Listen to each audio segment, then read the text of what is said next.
ሰላም እንዴት ናችሁ? የዛሬ ቪዲዮ የአልጫ ዶሮ አሰራር ነው።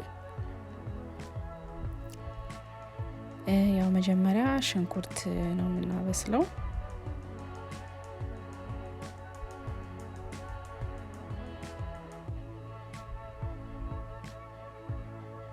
ሽንኩርቱ በደንብ ውሃ መጠጥ ማለት አለበት እናም በደንብ መብሰል አለበት።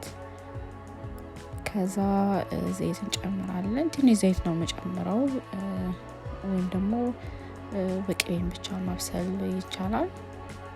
ከዛ በኋላ እርድ ጨምራለሁ።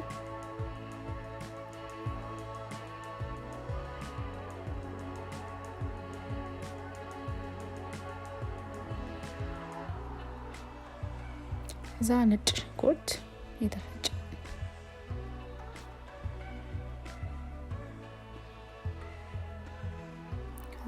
ያው በደንብ መጠበስ አለበት። ሽንኩርቱን በደንብ ይበስል እና ቅመሙ ሁሉም አንድ ላይ እንዲዋሃድ። ከዛ ቅቤ እንጨምራለን። ያው እንዳልኳችሁ ቅቤ ብዙ ስለመጨመር ዘይት አላበዛበትም። እንደዛ ሲሆን ነው የሚጣፍጠው። ዘይቱ ከበዛ ብዙ ጣዕሙ ቆንጆ አይሆንም። ከዛ ጨው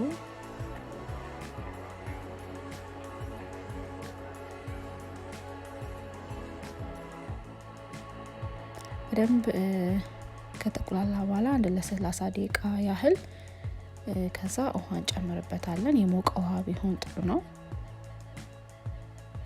በጣም መቅጠን የለበትም። ወፈር ሲል ነው የሚጣፍጠው። ጀስት ለስጋው ማብሰያ ያህል ነው ውሃ መጨመረው። ከዛ በደንብ ከተንተከተከና ከሽንኩርት ጋር ከተዋሃደ በኋላ ውሃ ስጋውን እንጨምራለን እና ስጋውን በደንብ አጥቤዋለሁ፣ ጨምቄዋለሁ እና ትንሽም ገንፈል አድርጌዋለሁ። ግን አጥባችሁ ጨምቃችሁ መጨመር ትችላላችሁ።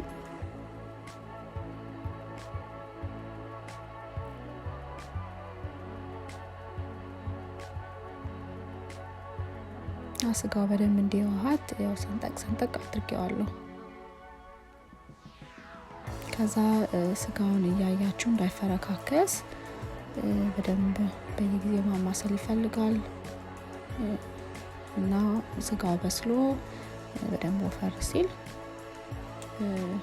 መካከለኛ ሳይወፍርም ሳይቀጥንም አይታችሁ ከዛ በኋላ አውጥቶ እንቁላሉን መጨመር ነው። እንቁላሉ የምታቀርቡት ላይ ጨልፋችሁ የምታቀርቡት ሳህን ላይ ቢጨመር ይመረጣል። ሌላውን ወጥ እንዳያበላሸው ማለት ነው። ግን እኔ ለማሳየት ያህል ዝም ብዬ እንቁላሉን ጨምሬያለሁ እና ይሄንን ነው የሚመስለው።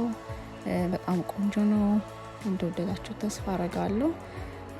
ከወደዳችሁት ላይክ፣ ሼር ማድረግ እንዳትረሱ እና አዲስ ከሆናችሁ ሰብስክራይብ ማድረግ እንዳትረሱ። በሚቀጥለው ቪዲዮ እስከምንገናኝ ድረስ ሰላም ሁኑ።